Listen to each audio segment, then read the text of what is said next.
untuk memulai satu perdebatan di luar agenda KPU. Karena KPU namanya perdebatan kan perdebatan di atas panggung yang bakal dikasih kisi-kisi tuh. Nah, mestinya perdebatan itu perdebatan radikal, visioner, dan itu hanya mungkin dilakukan memang cuma bisa di kampus, di talk show nggak bisa tuh. Bakal calon presiden yang diusung PDIP Ganjar Pranowo memberi jawaban terkait tantangan dari Badan Eksekutif Mahasiswa Universitas Indonesia untuk debat capres. Diketahui bahwa BEM UI memberikan tantangan kepada ketiga bakal capres untuk datang ke kampus UI pada 14 September 2023. Anies Baswedan, Prabowo Subianto, dan Ganjar Pranowo ditantang untuk debat terbuka, bukan sistem satu arah seperti kuliah umum. Tidak ada debat di sini gitu, untuk berdiskusi dan beradu gagasan gitu. Silahkan paparkan gagasannya, silahkan paparkan visinya, silahkan paparkan misinya. Seperti apa kebijakannya mau dibangun selama 5 tahun ke depan ketika menjabat sebagai presiden gitu. Jadi tidak ada mengolok-olok, tidak ada debat, tidak ada apa di sini. Kita mengajak untuk beradu argumentasi untuk mengetes kapasitas bapak-bapak sekalian. Dan ketika dibilang belum apa-apa kok udah kampanye kemana-mana, belum apa-apa kok udah jogging kemana-mana gitu. Jadi yang dimasuk belum apa-apa tuh seperti apa gitu. Justru yang lebih didahulukan kan seharusnya visi misinya seperti apa, keresahannya terhadap bangsa tuh seperti apa, alasannya untuk maju tuh seperti apa, bukannya belum apa-apa tapi sudah muter-muter kemana-mana gitu. Makanya kita mengundang ini tanpa ada debat, tanpa ada mengolok-olok, kita cuma ingin mendengar apa yang ingin dibawakan gitu untuk bangsa, untuk kita juga, untuk pemuda, untuk mahasiswa, untuk masyarakat Indonesia ketika terpilih nanti. Jadi nggak ada yang namanya untuk mengolok-olok dan sebagainya. Ganjar hanya mengatakan saat ini dirinya masih menjabat sebagai Gubernur Jawa Tengah. Sabar, saya masih jadi gubernur, katanya usai orasi di depan mahasiswa. Ganjar menilai undangan diskusi dalam kampus sebagai hal yang bagus. Hal itu sesuai dengan putusan Mahkamah Konstitusi yang mengizinkan kampus untuk lokasi debat kandidat. Itu bagus karena sudah ada keputusan MK yang membolehkan kampus dipakai debat kandidat dan ia kira benar.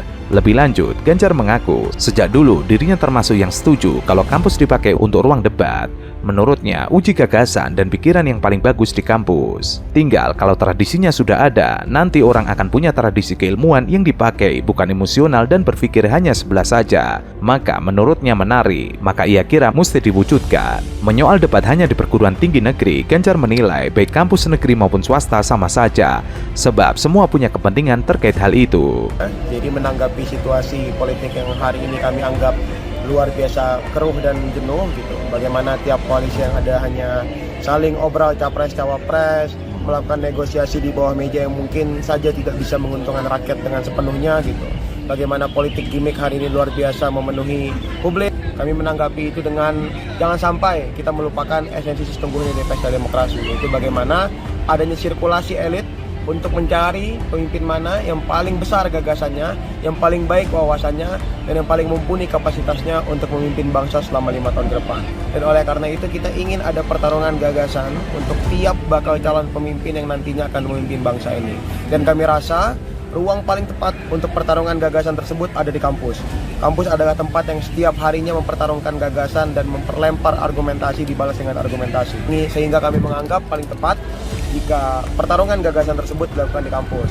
Menyikapi putusan MK juga yang sudah memperbolehkan ya, bukan memperbolehkan kampanye, tapi memperbolehkan untuk mengundang tiap bakal calon pemimpin dengan tanpa menggunakan atribut kampanye ataupun alat peraga. Undang setiap bakal calon presiden yang saat ini sudah ada, Bapak Anies Baswedan, Bapak Ganjar Pranowo, dan Bapak Prabowo Subianto untuk datang ke UI. Kami siap untuk menguliti isi pikiran Bapak semua, kami siap untuk menguji gagasan Anda semua, dan yang paling penting kami siap untuk mendengarkan gagasan-gagasan Anda terkait bagaimana Anda akan menjalankan bangsa ini ketika terpilih nanti. Sebelumnya, Ketua BEM UI, Melkisedek Huang, menyebut tantangan untuk berdialog dengan ketiga bakal capres tersebut mendapatkan respon positif. Sejak awal, dirinya melayangkan tantangan 2 hari yang lalu sudah mendapatkan respon positif dari beberapa bakal calon presiden. Pak Anies Baswedan melalui akun pribadinya menyatakan siap, menanyakan itu kapan. Prabowo melalui para jubirnya menyatakan siap untuk ke kampus. Sementara Ganjar, meskipun ada beberapa pendapat, tapi pada intinya Ganjar menyatakan siap berdialog dengan mahasiswa. Debat capres yang diadakan di kampus sudah jauh-jauh hari digagas oleh Rocky Gerung. Dalam pidatonya, Rocky Gerung ingin menguji calon presiden dengan para akademisi. Untuk memulai satu perdebatan di luar agenda KPU. Karena KPU namanya perdebatan kan perdebatan di atas panggung yang bahkan dikasih kisi-kisi tuh.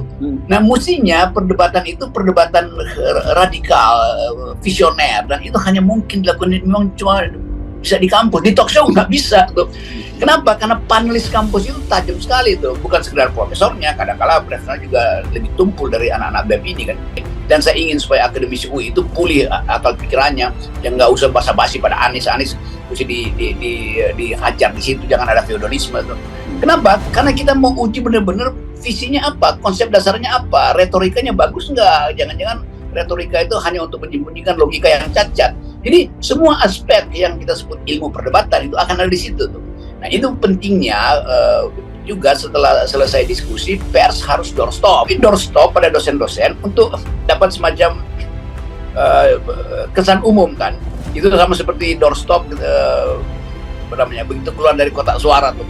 Jadi penting supaya ini digelorakan tuh, bahwa adu pikiran, bahwa upaya untuk memverifikasi kemampuan seseorang itu memang harus dimulai di panggung akademis, bukan di panggung dangdut.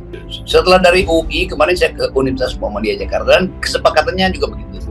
Jadi FISIP UI, FISIP UMJ itu saya dorong supaya lakukan hal seperti di UI. Memang UI jadi semacam standar parameter, tetapi kan tema lain kan bisa dibahas di UMJ, bisa dibahas di Universitas Semarang atau tempat-tempat yang lain. Yang penting adalah yang hanya mengundang calon-calon presiden, atau mungkin kalau daerah calon gubernur, tapi itu mungkin kurang menarik. Tapi calon presiden ini harus hadir di 34 kota, ibu kota kabupaten, supaya publik langsung lihat, oh dia bicara di UI, dan kelihatannya dia dalami itu nanti di Semarang, atau Semarang punya tema yang lain, sehingga kita bikin mereka capek. Bukan fisik mereka yang kita uji mondar-mandir buat pasang baliho atau lempar-lempar BLT. Kita uji mampu nggak Anda sebagai pemimpin itu diuji bertahan di dalam satu seminar yang panjang, tapi dengan ide yang betul-betul makin lama makin tajam. Kan itu intinya kan. Jadi anggap aja bahwa mereka memang diminta oleh bangsa ini untuk kasih kuliah. itu aslinya. Karena pengetahuan anak-anak BEM ini juga seringkali melampaui pengetahuan dosen-dosen mereka tuh. Saya terlatih untuk dengerin gimana cara BEM atau mahasiswa di Aceh itu bertengkar tentang ide hegemoni itu, bagaimana anak-anak di Jogja bikin acara untuk tahu apa itu simulakra. Itu istilah-istilah yang justru hanya dikenal oleh anak-anak BEM. Kenapa? Karena mereka berdiskusi dengan masyarakat sipil, diundang untuk diskusi. Kalau dosen-dosen kadang-kala udah lama nggak baca buku.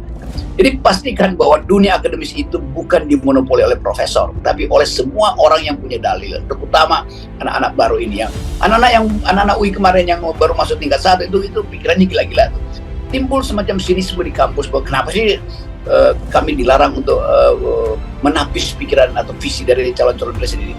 Jadi saya kira ada kegembiraan baru bahwa KPU silahkan mempersiapkan tahapan pemilu, tapi tahapan akademis dimulai di FISIP UI hari ini.